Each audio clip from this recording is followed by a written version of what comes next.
प्रिय विद्यार्थियों, आज हम तुलसीदास जी द्वारा रचित कवितावली, जो उनकी एक रचना है, उसका अध्ययन यहाँ पर करेंगे। इसमें लंका दहन का चित्रण किया गया है। इसमें ब्रज भाषा है और मुक्तक शैली में इसको लिखा गया है। घनाक्षरी छंद है, इसको हम कवित्त सवैया छंद भी कहते हैं, कवित्त छंद है और भयानक रस है। इसको पहले सुनेंगे, फिर बाद में इसके अर्थ को समझेंगे। बाल दी विशाल विकराल ज्वाल जाल मानो, लंक लीली वे कुकाल रस न पसारी है। बाल दी विशाल विकराल ज्वाल जाल मानो, लंक लीली वे कुकाल रस न पसारी है। कैंदों व्योम बीथिका भरे हैं भूरि धूम केतु, वीर रस वीर तरवार सी उघारी है। तुलसी सुरेश चाप कैंधों दामिनी कलाप, कैंधों चली मेरु ते कृसानुसार भारी है। तुलसी सुरेश चाप कैंधों दामिनी कलाप, कैंधों चली मेरु ते कृसानुसार भारी है। देखे जातु धानी अकुलानी कहे, कानन उजारु अब नगर प्रजारी है। इसमें जब हनुमान जी की पूंछ में लंका निवासियों ने आग लगा दी, तो हनुमान ने अपने सारे बंधनों को तोड़ करके लंका में आग लगाना प्रारंभ कर दिया। और लंका निवासी कैसे व्याकुल हो रहे हैं उसका चित्रण किया है कवि ने। बालधि माने पूंछ, विशाल माने बहुत बड़ी बड़ी, विकराल माने भयंकर, ज्वाल जाल माने आग की लपटें, कि हनुमान की पूंछ से बड़ी भयानक ऊंची ऊंची आग की लपटें उठ रही थी। तो उन आग उठती हुई आग को, लपटों को देखकर ऐसा प्रतीत होता था मानो कि लंक लील वे को काल रसना पसारी है। लंका को निगल जाने के लिए स्वयं काल माने मृत्यु ने अपनी रसना माने जीभ फैला दी हो। तो एक तो कहा कि या तो ये काल की जीभ है, अथवा कैंधों व्योम बीथिका भरे हैं भूर धूम हेतु, अथवा जैसे व्योम माने आकाश और बीथिका माने होता मार्ग अथवा गली, अथवा ये कोई आकाश मार्ग है जो बहुत से धूम केतुओं से भरा हुआ हो। ये आकाश की कोई गली है, मार्ग है जो पुच्छल तारों से, धूम केतुओं से भरी हुई हो। अथवा वीर रस वीर तरवार शिव हरे है, अथवा ऐसा है कि जैसे किसी वीर ने वीर रस से भरकर रक्त रंजित तलवार उघारी माने निकाल ली, कि साक्षात वीर नामक वीर ने मानो वीर रस से भरी हुई रक्त से रंजित तलवार निकाल ली हो। फिर कहा कि तुलसी सुरेश चाप कैंधों दामिनी कलाप। ये आग की लपटें ऐसी लगती थी मानो कि वह ये कोई सुरेश माने इंद्र का, चाप माने धनुष हो,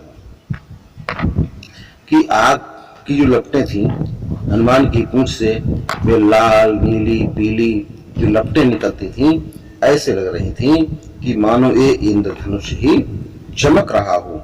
फिर शब्द दिया कैंधों माने अथवा, ये कोई दामिनी माने बिजली और कलाप माने समूह, अथवा ये बिजलियों का कोई समूह हो जो आसमान में बिजलियां चमकती हैं, अथवा आसमान में जैसे बिजलियों का समूह चमका करता है, ऐसी वह आग की लपटें दिखाई दे रही थी।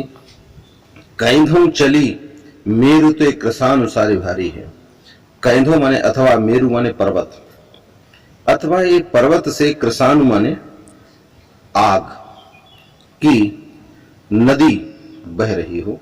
अर्थात ऐसा लगता है कि जैसे किसी ज्वालामुखी पर्वत से आग की भयानक नदी बह रही हो। इस प्रकार हनुमान जी की भयंकर पूंछ को देखकर, उससे उठती हुई भयानक लपटों को देखकर, कि देखे जात धान माने राक्षस और जात धानी माने राक्षसियां, अर्थात कि देखकर राक्षस और राक्षसियां अकुलानी माने व्याकुल होकर के कह रहे थे कि इस बानर ने अभी तक तो अशोक वाटिका को ही उजाड़ा था, कानन उजारे, ये अभी तक तो इसने बगीचे को ही उजाड़ा था, अब तो सारी नगर को जला करके राख कर दिया, सारा अब नगर प्रजारी है, अब तो संपूर्ण नगर में ही इसने आग लगा दी है। यहाँ जो हनुमान की विशाल पूंछ और उसमें लगने वाली आग का कवि ने वर्णन किया है। जलती हुई पूंछ के लिए कवि ने अनेक प्रकार की कल्पनाएं की हैं कि कहीं कहा ये जो है काल की जीव है, ये या कुछ छलतारों से भरी हुई कोई आकाश मार्ग है, या वीर रस की भरी हुई तलवार है, इंद्र का धनुष है, या बिजलियों का समूह है, या ये ज्वालामुखी पर्वत से बहने वाली कोई आग की नदी है। इसमें भाषा ब्रज है, इसकी शैली मुक्तक है, भयानक रस है, ओज गुण है, घनाक्षरी छंद है, और इसमें संदेह, उपमा, उत्प्रेक्षा इत्यादि अलंकार, अनुप्रास इत्यादि अलंकार आए हुए हैं। अगला पद देखिए। हाट बाट कोट ओट अट्टने अगार पौरे, खौरे खौरे दौरे दौरे दीनी अति आग है। हाट बाट कोट ओट अट्टने अगार पौरे, खौरे खौरे दौरे दौरे दीनी अति आग है। आरत पुकारत संभारत न कोऊ काऊ, व्याकुल जहां सु तहां लोग चले भागे हैं। बालदी फिरावे बार बार झहरावे झरे, बुंदिया सी लंक पघिलाई पागे पागे हैं। बालदी फिरावे बार बार झहरावे झरे, बुंदिया सी लंक पघिलाई पागे पागे है। तुलसी बिलो के अकुलानी जातु धानी कहे, चित्रहु के कपिसु निशाचर न लागे हैं। इसमें शब्दों के अर्थ सुनिए। हाट माने बाजार, बाट माने मार्ग, कोट माने किला, ओट माने आड़, अट्टनी माने अट्टालिका या ऊंचे ऊंचे भवन, अगार माने घर, पौरी माने दरवाजा, खौरी खौरी माने गली गली, दौरी दौरी माने दौड़ दौड़ करके, दीनी माने लगा दी है, अति आग माने भयंकर आग। उन हनुमान जी ने ऐसा कोई स्थान छोड़ा नहीं जहां पर उन्होंने आग लगाई नहीं। बाजार में, मार्ग में, किले में, आड़ में, ऊंचे ऊंचे भवनों में, छोटे छोटे घरों में, दरवाजों पर, गली गली में दौड़ दौड़ करके भयानक आग लगा दी। अब इस भयानक आग से वे लंका निवासी इधर उधर भागने लगे। आरत पुकारत सभारत न कोऊ काहू। वे आरत माने दुखी, लंका निवासी अत्यंत दुखी होकर के, पीड़ित होकर के एक दूसरे को सहायता के लिए पुकार रहे थे, लेकिन संभारत न कोऊ काहू, लेकिन कोई किसी को संभाल नहीं पा रहे थे। कारण सब अपनी अपनी रक्षा करने में लगे हैं। व्याकुल जहां सो तहां लोग चले भागे, जो जहां है वो वहीं व्याकुल होकर के अपनी जान को बचाने के लिए इधर उधर भाग रहा है। अब बालदी फिरावे बार बार झहरावे झरे, ये हनुमान जी बार बार अपनी बालदी माने पूंछ को झहरावे माने झाड़ते हैं और फटकारते हैं, जिससे आग की छोटी छोटी बूंदें, चिंगारियां नीचे जमीन पर गिरती हैं, इधर उधर छिटक जाती हैं। तो काफी झड़ती हुई वे आग की बूंदें ऐसी लग रही हैं कि मानो वे लंका को पिघला करके, लंक पघिलाई, कि लंका को पिघला करके, पाग कहते हैं चीनी की चाशनी जिसमें हलवाई अपनी बूंदी झाड़ा करते हैं, कि तो ऐसा लगता है कि मानो लंका रूपी चाशनी में वे अपनी बूंदियों को उसमें पागेंगे। तुलसी बिलो की अकुलानी जात उधानी कहें, चित्रहु के कपिसो निशाचर न लागे हैं। तुलसीदास जी कहते हैं कि लंका की ऐसी दशा को देख करके व्याकुल, अकुलानी माने व्याकुल, जात उधानी माने राक्षसियां कहने लगी कि अब लंका में कोई भी राक्षस बानर के चित्र से भी छेड़छाड़ नहीं करेगा। हकीकत के बानर को छोड़ दीजिए, वास्तव के बानर को छोड़ दीजिए, अब ये भूल करके भी बंदर के चित्र से भी छेड़छाड़ नहीं करेंगे। चित्रहु के कपिसो निशाचर न लागे हैं। कपि माने बानर, कि अब ये निशाचर जो हैं कि बानर के चित्र से भी अब छेड़छाड़ नहीं करेंगे। इसमें भी वही है सब कुछ कि जब आग लगी तो लंका निवासियों की व्याकुलता का चित्रण कवि ने किया है। भाषा ब्रज है, शैली मुक्तक है, अनुप्रास, उत्प्रेक्षा, अतिशयोक्ति अलंकार है, रस भयानक है, घनाक्षरी छंद है। अगला पद में कि लपट कराल ज्वाल जाल माल दहु दिशि, धूम अकुला ने पहचाने कौन काहिरे। लपट कराल ज्वाल जाल माल दहु दिशि, धूम अकुला ने पहचाने कौन काहिरे। पानी को ललात बिल लात जरे गात जात, परे पाए माल जात भ्रात तू निबाहिरे।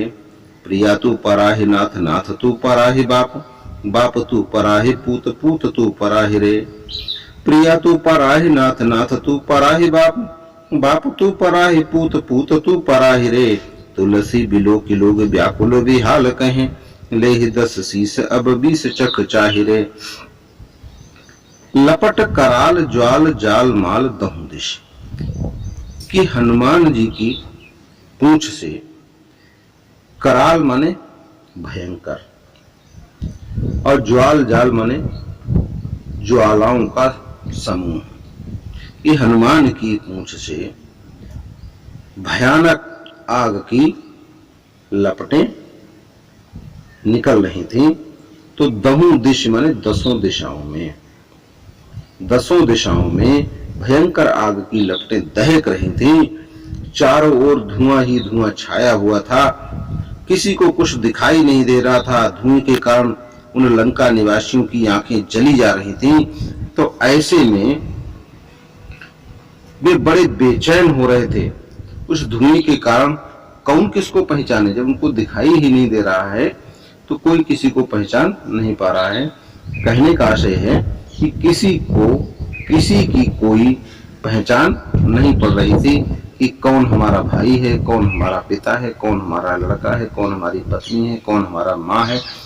कोई किसी को पहचान नहीं पा रहा था। पानी को ललाट, कि वे सभी ऐसे व्याकुल हो रहे थे कि कहीं से थोड़ा सा पानी हमको मिल जाए। ललाट माने लालायित होना, बिललात, बड़े बिलबिला रहे थे, व्याकुल हो रहे थे। और जरे गात जात, गात माने शरीर, उनका शरीर जला जा रहा था कि आग की गर्मी के कारण सबके शरीर जले से जा रहे थे, सब बिलबिला रहे थे, व्याकुल हो रहे थे और सभी पानी को के लिए लालायित हो रहे थे। सब जलकर नष्ट हुए जाते। परे पाए माल जात, पाए माल माने नष्ट होना, कि सबके सब कतई नष्ट हुए जा रहे थे। ऐसे में वे सभी एक दूसरे को अपनी सहायता के लिए पुकारते हैं, कहते हैं भ्रात तू निवाह रे। भ्रात माने हे भाई, तू मुझे बचा ले। पत्नी अपने पति से कहती और पति अपने पत्नी से कहता, क्या कहते हैं, प्रिया तू पराहे नाथ। पति अपनी पत्नी से कहता, हे प्रिय तू पराहे माने भाग जा, तू भाग करके अपने प्राण बचा। इसी प्रकार पत्नी कहती है अपने पति से, हे नाथ तू पराहे, तू भाग जा, कि आप मुझे छोड़कर भाग जाइए, आप अपने प्राणों को बचाइए। पिता अपने पुत्र से और पुत्र अपने पिता से कहता कि पिता कहता, हे पुत्र तू भाग कर अपने प्राण बचा, और पुत्र कहता, हे पिता तू भाग जा, तू अपने प्राण बचा। तुलसी बिलो की लोग व्याकुल बिहाल कहें। कहने का तात्पर्य है कि सभी एक दूसरे से भाग जाने के लिए कहते थे, सब अपने अपने प्राणों को बचाने का प्रयास करते थे। तुलसीदास जी कहते हैं, इस प्रकार चारों ओर भीषण हाहाकार मचा हुआ देखकर सब व्याकुल बेहाल होकर के कह रहे थे, तुलसी बिलो की लोग व्याकुल बेहाल कहें। सभी व्याकुल परेशान दुखी पीड़ित होकर के ये सब देख करके कह रहे थे कि हे रावण, 10 शीश माने रावण, कि ले 10 शीश अब 20 चक चाहे कि रावण, तू अपने 10 सिरों की 20 आंखों से अपनी इस करनी का फल भली भांति देख ले। कि ले 10 शीश अब 20 चख चाहे, कि चख माने देख ले, आंख, चख माने आंख और चाहे माने देख ले, कि तू अपने 10 सिरों की 20 आंखों से अपनी इस करनी के परिणाम को भली भांति देख ले।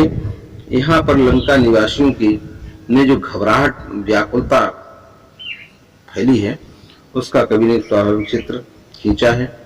भाषा इसकी भी ब्रज है, शैली मुक्तक है और भयानक रस है, घनाक्षरी छंद है, अनुप्रास इत्यादि अलंकार हैं। इसके बाद में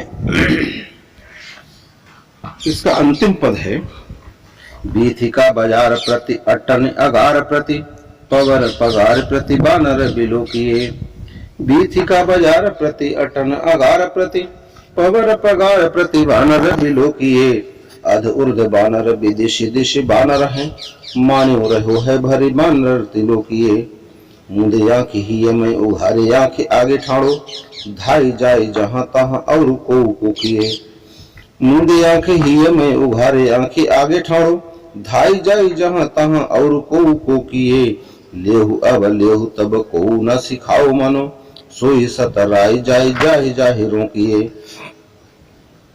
हनुमान जी ने जब लंका में आग लगा दी, परिणाम स्वरूप लंका निवासियों में इतना भय व्याप्त हो गया कि अब वे जहां जहां भी जाते हैं देखते हैं उन्हें हर जगह बानर ही बानर दिखाई देता है।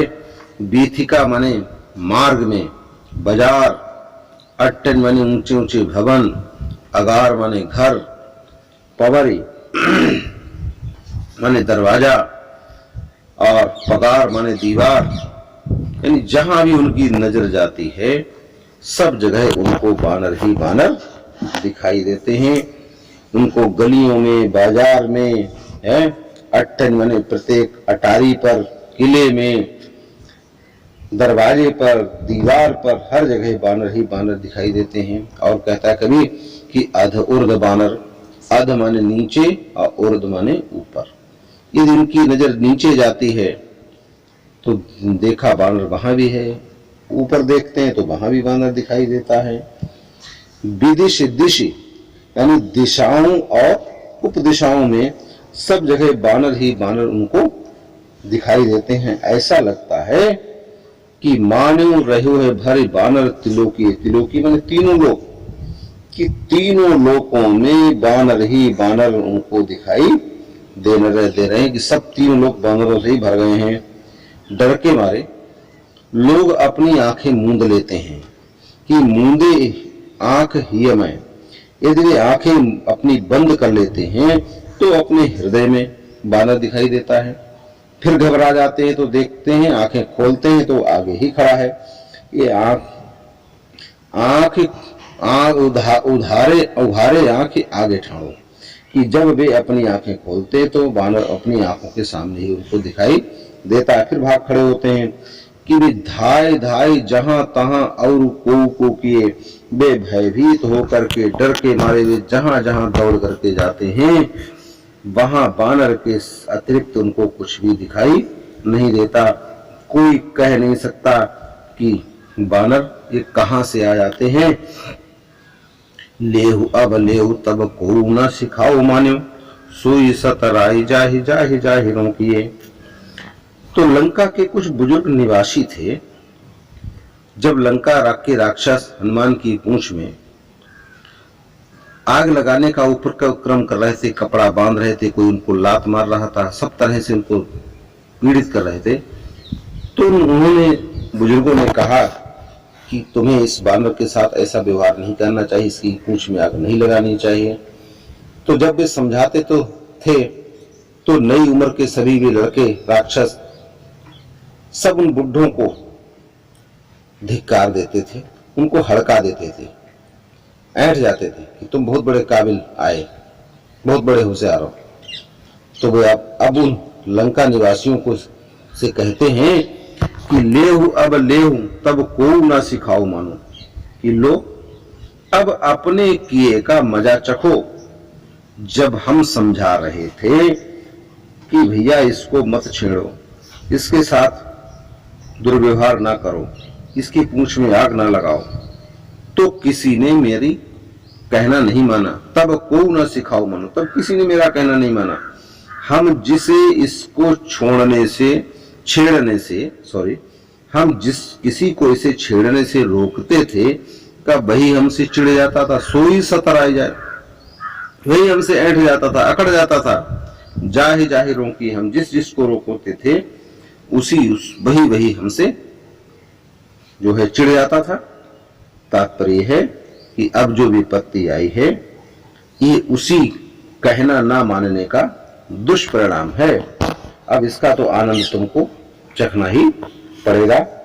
यहाँ पर किसी वस्तु से भयभीत होने का जो परिणाम है उसका मनोवैज्ञानिक चित्रण कवि ने किया है कि काम बिगड़ जाने पर जो समझदार लोग हैं वो उल्हाना तो देते ही हैं। तो यहाँ पर उन बुजुर्गों ने जो उनको उल्हाना दिया है उसका चित्रण कवि ने किया है। भाषा इसकी ब्रज है, शैली मुक्तक है, अनुप्रास उत्प्रेक्षा इत्यादि अलंकार है, रस भयानक है, छंद ध्यानाक्षरी है। इसके बाद में गीतावली शीर्षक से यहाँ पर जो अंश संकलित है, भाषा इसकी भी ब्रज है।